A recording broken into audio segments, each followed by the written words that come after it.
எல்லோருக்கும் வணக்கம். இன்னைக்கு நம்ம வீடியோவில் பார்த்தீங்கன்னா ஒரு அழகான சிம்பிளாக ஒரு கால்குலேட்டர் எப்படி பண்ணலான்னு வாங்க பார்க்கலாம். ஸோ நான் ஆல்ரெடி டெஸ்க்டாப்பில் ஒரு ஃபோல்டர் கிரியேட் பண்ணியிருக்கேன். அதில் 2 ஃபைல் வச்சுருக்கேன், index.html, style.css. இது விஎஸ் கோடில் நான் ஓப்பன் பண்ணியிருக்கேன். நெக்ஸ்ட் பார்த்தீங்கன்னா அந்த டைட்டிலை மட்டும் நான் மாற்றிக்கிறேன். ஸோ கால்குலேட்டர் அப்படின்னு சொல்லி டைட்டிலேருந்து மாற்றிக்கிறேன். நெக்ஸ்ட் இந்த ஃபைல் நான் ஓப்பன் பண்ணி காட்டுறேன். கூகுள் குரோமில் ஓப்பன் பண்ணுறேன். பார்த்தீங்கன்னா மேலே அந்த டைட்டில் மட்டும்தான் எனக்கு டிஸ்பிளே ஆகுது. நெக்ஸ்ட் பார்த்தீங்கன்னா ஒரு டிவிஷன் நான் கண்டெய்னர் அப்படின்னு சொல்லி பிரிச்சுக்கிறேன். இந்த கண்டெய்னருக்குள்ளே இன்னொரு டிவிஷன் நான் பிரிச்சுக்கிறேன். அதுக்கு கால்குலேட்டர் அப்படின்னு சொல்லி நேம் வச்சுக்கிறேன். நெக்ஸ்ட் இந்த கால்குலேட்டரில் தான் நம்ம எல்லாமே வாங்க போகிறோம். ஃபஸ்ட்டு பார்த்தீங்கன்னா இன்புட் வாங்க போகிறோம். அதாவது மேலே பார்த்தீங்கன்னா அந்த ஆன்சர்லாம் வரும் பார்த்தீங்களா, அதுதான் அந்த இன்புட் அப்படின்னு சொல்லி வாங்கியிருக்கேன். பிளேஸ் ஹோல்டர் 0 அப்படின்னு போட்டிருக்கேன். பிளேஸ் ஹோல்டர்னா அந்த இடத்துல 0ங்கிறது இருக்கும், நம்ம டைப் பண்ணால் போயிடும். நெக்ஸ்ட் பார்த்தீங்கன்னா பட்டன், ஒவ்வொரு பட்டனும் கிரியேட் பண்ணலாம். ஸோ ஃபஸ்ட்டு ஒரு பட்டன் போட்டிருக்கேன். அதுக்கு ஆன் கிளிக் ஃபங்க்ஷன் நான் கிளியர் அப்படின்னு சொல்லி கொடுத்துருக்கேன். ஸோ அந்த பட்டனுக்கு நேம் நான் சிஎல் அப்படின்னு சொல்லி வச்சுக்கிறேன். இப்போது ரன் பண்ணி காட்டுறேன். பார்த்தீங்கன்னா இதுதான் என்னோட அந்த கிளியர் பட்டன். நெக்ஸ்ட் பார்த்தீங்கன்னா இதே மாதிரி நிறையா பட்டன் நம்ம கிரியேட் பண்ணணும். ஸோ அப்படியே காப்பி பண்ணி பேஸ்ட் பண்ணிக்கிறேன். செகண்ட் பட்டனுக்கு டெலீட் பட்டனை வச்சுக்கிறேன். ஸோ டெல் அப்படின்னு சொல்லி ஒரு ஃபங்க்ஷன் எழுதியிருக்கேன். அடுத்து எல்லாமே டிஸ்பிளே, நம்பரு, அந்த சிம்பிள்ஸ் எல்லாமே போட்டுக்கிறேன். ஸோ அப்படியே காப்பி பண்ணி அதே மாதிரி டிஸ்பிளேன்னு எல்லா இதுக்கும் மாற்றிக்கிறேன். நெக்ஸ்ட்டுக்கு டிவிஷன் போட்டுக்கிறேன். அடுத்து 7, 8, 9 அப்படின்னு சொல்லி நம்பர் வச்சுக்கிறேன். அடுத்து இங்கே மல்டிப்ளிகேஷன் வச்சுக்கிறேன். 4, 5, 6 அப்படின்னு சொல்லி நம்பர் வச்சுக்கிறேன். ஸோ இன்னும் கொஞ்சம் எனக்கு பட்டன் தேவைனால காப்பி பேஸ்ட் பண்ணிக்கிறேன். ஸோ 5, 6, அதுக்கப்புறம் பார்த்தீங்கன்னா ஒரு மைனஸ் சைன். நெக்ஸ்ட் 1, 2, 3 3 போட்டாச்சு. நெக்ஸ்ட்டு ப்ளஸ் வச்சுக்கிறேன். அடுத்து டாட் வேணும்னா டாட்டு, அதுக்காக டாட்டு, அதுக்கப்புறம் 0 நம்பர். பார்த்தீங்கன்னா எல்லா பட்டனும் எனக்கு கரெக்டாக வந்துடுச்சு. நெக்ஸ்ட் இன்னும் நம்மளுக்கு ஈக்குவல் பட்டன் மட்டும் வைக்கலை. ஸோ அதுக்காக இன்னொரு பட்டன் நான் கிரியேட் பண்ணிக்கிறேன். அந்த பட்டனுக்கு கால்குலேட் அப்படின்னு சொல்லி ஒரு ஃபங்க்ஷன் எழுதியிருக்கேன். ஸோ இதுக்குள்ளே நம்ம எதுவும் தேவையில்லை, அதுக்கு மட்டும் ஈக்குவல் அந்த சிம்பிளை மட்டும் போட்டுக்கிறேன். இப்போ ரன் பண்ணி காட்டுறேன். பார்த்தீங்கன்னா ஈக்குவல் பட்டனும் எல்லா பட்டனும் நம்மளுக்கு ரெடி ஆகிடுச்சு. இப்போ ஒவ்வொரு இதுக்கும் ஸ்டைல் பண்ணலாம். அதுக்கு முன்னாடி நான் ஸ்டைல் ஃபைலை என்னோட HTML ஃபைலோட லிங்க் பண்ணிக்கிறேன். ஸோ லிங்க் ரெல் ஸ்டைல் சீட் அப்படின்னு சொல்லி கொடுத்துக்கிறேன். ஹெச்எஃப் அந்த ஃபைல் நேம் style.css அப்படின்னு சொல்லி வச்சுக்கிறேன். இப்போ நம்ம ஸ்டைல் பண்ண ஆரம்பிக்கலாம். ஸோ ஸ்டார்னு போட்டிருக்கேன். இது டிஃபால்ட்டாக உள்ள எல்லா டேக்ஸையும் குறிக்கும். ஸோ இதுக்கு மார்ஜின் 0, பேடிங் 0, ஏன்னா டிஃபால்ட்டாக உள்ள மார்ஜின் பேடிங் எதுவும் வேணாம் அப்படிங்கிறதுக்காக போட்டிருக்கேன். பாக்ஸ் சைஸிங் பார்டர் பாக்ஸ்ன்னு போட்டிருக்கேன். நெக்ஸ்ட் பேக்ரவுண்ட் கலர் அந்த நியோமார்ஃபிசம் எஃபெக்ட்டுக்காக நான் ஒரு கலர் இதுக்குன்னு வச்சுருக்காங்க, அது நான் போட்டுக்கிறேன். ஸோ இப்போ பார்த்தீங்கன்னா மார்ஜின் பேடிங்லாம் போய் ஒரு கிரே கலரில் உங்களுக்கு டிஸ்பிளே ஆகுது. நெக்ஸ்ட்டு ஃபாண்ட் ஃபேமிலி கொஞ்சம் மாற்றிக்கிறேன். அந்த உள்ள டெலீட்டு அந்த மாதிரி எழுதியிருக்கோம் பார்த்தீங்களா, சான்ஸ் செரிஃப் வச்சுக்கிறேன். நெக்ஸ்ட் அவுட்லைன் நன்னுன்னு கொடுத்துக்கிறேன். அதாவது பட்டன் ரவுண்டாக என்ன சொல்ல கட்டமாக அந்த அவுட்லைன்லாம் வேணாம் அப்படிங்கிறதுக்காக நன்னுன்னு கொடுத்துட்டேன். நெக்ஸ்ட் இந்த கண்டெய்னருக்கு கிளாஸ் பண்ணலாம், ஸ்டைல் பண்ணலாம். ஸோ கண்டெய்னரோட ஹைட் 100 VH, அதாவது உங்கள் டிஸ்பிளேயோட ஃபுல் ஹைட் அதை தான் எடுத்துக்கணும். நெக்ஸ்ட் டிஸ்பிளே ஃப்ளெக்ஸ்ன்னு கொடுத்துருக்கேன். எனக்கு எந்த வித சேஞ்சஸும் இல்லை. இப்போது நான் எல்லாத்தையும் சென்டராக கொண்டு வர போகிறேன். ஸோ ஜஸ்டிஃபை கண்டென்ட் சென்டர் அப்படின்னா ஹரிசாண்டலாக உங்களுக்கு சென்டரில் வரும். அலைன் ஐட்டம் சென்டர்னா வெர்டிக்கலாக சென்டரில் வரும். எல்லா கண்டென்ட்டுமே நம்மளுக்கு சென்டராக வந்துருச்சு. நெக்ஸ்ட் பார்த்தீங்கன்னா இந்த கால்குலேட்டருக்கு ஸ்டைல் பண்ணலாம். ஸோ கிளாஸ்னால டாட் கால்குலேட்டர், கரெக்டாக அந்த நேமெல்லாம் பார்த்துக்கோங்க. ஸோ இந்த கால்குலேட்டருக்கு நான் பேக்ரவுண்ட் கலர் மேலே கொடுத்த அதே கலர் கொடுத்துக்கிறேன், எந்த வித சேஞ்சஸும் இல்லை. நெக்ஸ்ட் பேடிங் கொஞ்சம் கொடுத்துக்கிறேன். ஒவ்வொரு பட்டனுக்கும் கொஞ்சம் கேப் விடாமல் என்ன சொல்ல கொஞ்சம் கேப் இருக்கணும் அப்படிங்கிறக்காக ஒரு 15 பிக்சல் போட்டிருக்கேன். பார்டர் ரேடியஸ் 30 பிக்சல், அதாவது அந்த கால்குலேட்டருக்கு பார்த்தீங்களா கட்டமாக இருக்குது பார்த்தீங்களா, அதுக்கு ஒரு 30 பிக்சலில் பார்டர் ரேடியஸ் கொடுங்க. நெக்ஸ்ட் பாக்ஸ் ஷேடோ இன்செர்ட்னு கொடுத்தேன்னா பாக்ஸுக்கு உள்ளே வரும். 5 பிக்சல் ஹரிசாண்டல், 5 பிக்சல் வெர்டிக்கல், அப்புறம் 12 பிக்சல் பிளரில் ஒயிட் கலரில் கொடுத்துருக்கேன். பார்த்தீங்கன்னா ஒரு அவுட்லைன் மாதிரி தெரியுது. நெக்ஸ்ட் கமா போட்டு இன்னொரு சைடும், அதாவது பாக்ஸுக்கு இன்செர்ட்னா நான் உள்ளே போட்டிருக்கேன், இப்போ பாக்ஸுக்கு வெளியில் நான் கலர் கொடுக்குறேன்.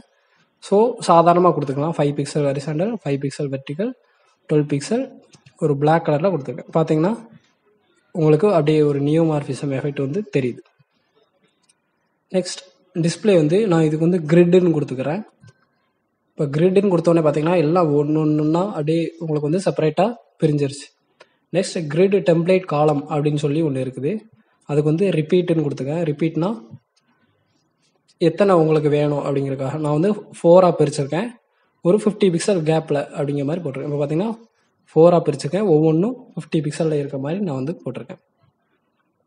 ஸோ கிரிட்டுக்கு வந்து நான் இப்போதைக்கு எந்த வீடியோவும் போடல. ஸோ ஃப்யூச்சரில் நான் போடுறேன். மறக்காமல் நம்ம சேனல் சப்ஸ்கிரைப் பண்ணுங்கள். இன்னும் நிறைய வீடியோஸ் வந்து அப்லோட் பண்ணலான்னு இருக்கேன். ஸோ இதுக்கு வந்து 68 பிக்சல்னே நான் வந்து வச்சுக்கிறேன். நெக்ஸ்ட் பார்த்தீங்கன்னா இந்த இன்புட், அதுக்கு வந்து நம்ம ஸ்டைல் பண்ணலாம். ஸோ இன்புட்டை வந்து டைப் பண்ணிக்கிறேன். இதுக்கு வந்து கிரிட் காலம் போட்டிருக்கேன். ஸ்பேனுன்னு ஒன்று இருக்குது, அதாவது 4 காலமும் சேர்ந்து எனக்கு வந்து அவுட்புட்டாக வரும், அதனால் 4ன்னு போட்டிருக்கேன். பார்த்தீங்கன்னா மேலே 4 காலமும் எனக்கு வந்து ஆக்குப்பை ஆகி சிங்கிள் காலமாக மாறிடுச்சு. அதுக்கு தான் இந்த கிரிட் காலம்னு யூஸ் பண்ணுவாங்க. நெக்ஸ்ட் ஹைட் வந்து 70 பிக்சல், அந்த ஹைட் வந்து 70 பிக்சலில் இருக்குது. அதுக்கப்புறம் பார்த்தீங்கன்னா வித்து கொஞ்சம் கொடுத்துக்கிறேன், ஒரு 260 பிக்சல் கொடுத்துக்கிறேன். பார்த்தீங்கன்னா வித்து கொஞ்சம் என்ன சொல்ல கொஞ்சம் கம்மியாக இருக்குது அந்த கால்குலேட்டரோட.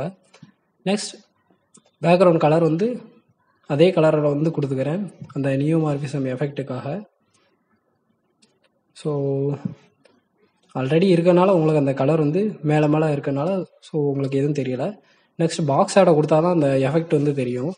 ஸோ இன்செர்ட் பாக்ஸுக்குள்ளே ரைட் சைடு பாட்டமில் வந்து இது வந்து டிஸ்பிளே ஆகும். பார்த்தீங்கன்னா ரைட் சைடு பாட்டமில் ஒரு ஒயிட் கலரில் வந்து டிஸ்பிளே ஆகுது.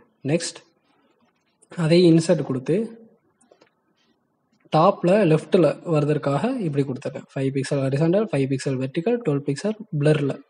பார்த்தீங்கன்னா உங்களுக்கு ஒரு எஃபெக்ட் வந்து தெரியுது, அதாவது ஒரு உள்ளே இருக்கிற மாதிரி ஒரு ஷேடோ எஃபெக்ட் வந்து தெரியுது. நெக்ஸ்ட் பார்டர் ரேடியஸ் வந்து இது கொஞ்சம் கொடுத்துக்கிறேன். அதுக்கு முன்னாடி பார்டர் வந்து எனக்கு வேணாம் அப்படிங்கிறதுக்காக நான் கொடுத்துட்டேன். இப்போ பார்த்தீங்கன்னா உங்களுக்கு அந்த இது அழகாக தெரியுது. நெக்ஸ்ட் பார்டர் ரேடியஸ்க்கு வந்து 30 பிக்சல் அப்படின்னு கொடுத்துக்கிறேன். பார்த்தீங்கன்னா 30 பிக்சல் வந்து நிற்குது. அப்புறம் கலர் வந்து நான் வந்து RGBA வேல்யூவில் வந்து நான் கொடுத்துக்கிறேன் ஒரு 70. அப்புறம் எல்லாமே 70 கொடுத்துக்கிறேன். ஒரு என்ன சொல்ல ஒரு கிரேஸ் கலராக வந்து வரணும் அப்படிங்கிறதுக்காக எல்லா கலரையும் 70ன்னு மாற்றிக்கிட்டேன்.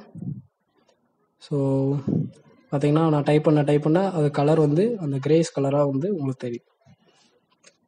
அதுக்கப்புறம் ஃபாண்ட் சைஸை கொஞ்சம் பெருசாக்கணும் அப்படிங்கிறதுக்காக 50 பிக்சல் போட்டிருக்கேன். பார்த்தீங்கன்னா இப்போ சைஸ் வந்து எனக்கு பெருசாகிடுச்சு. நெக்ஸ்ட் வந்து இந்த 0 வந்து ரைட் சைடில் தான் இருக்கும் நம்ம கால்குலேட்டரில். ஸோ அதனால் டெக்ஸ்ட் அலைன் எண்டுன்னு கொடுத்துருக்கேன். பார்த்தீங்கன்னா இப்போ ரைட் சைடில் வந்து அலைன் ஆயிடுச்சு. அதுக்கப்புறம் மார்ஜின் வந்து கொடுத்துக்கிறேன். ஆட்டோன்னு கொடுத்த உடனே பார்த்தீங்கன்னா கரெக்டாக எனக்கு வந்து அந்த இன்புட் பாக்ஸ் வந்து சென்டர் ஆயிடுச்சு.